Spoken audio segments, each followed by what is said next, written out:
Howdy y'all, Guy Love Automotive, and as you remember in part 2 of this video, we replaced the oil filter housing right there.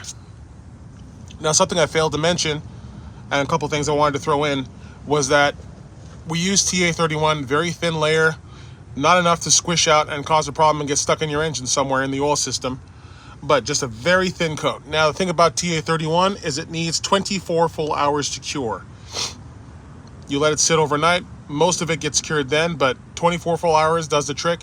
Now, I didn't put an oil filter on there on purpose. I didn't refill it with oil because it needs air to cure properly.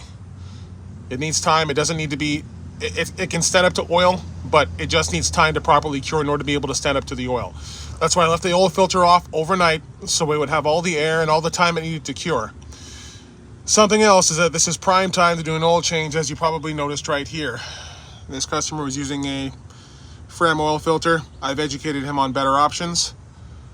Not sure how everybody feels about it, but I prefer the Mobile 1 filter. It does a really good job. Something else as far as oil I recommend is Valvoline Premium Blue 5W40. This oil has a lot more additives into it that some of you may have a tick as soon as you change the oil on your 6.7 Powerstroke.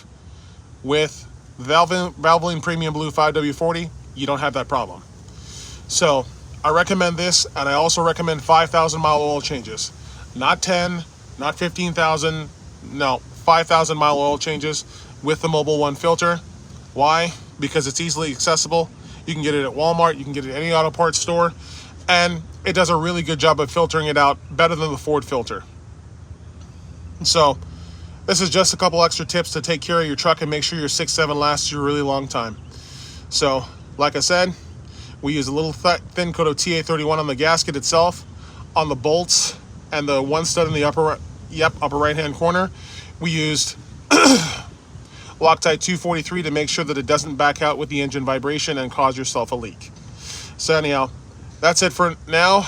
I'm gonna have a couple other videos coming after this for probably the ABS line and injector number 3 that doesn't want to behave, but we're praying that it's going to behave. Anyhow, God bless y'all. Love y'all. Have an awesome day.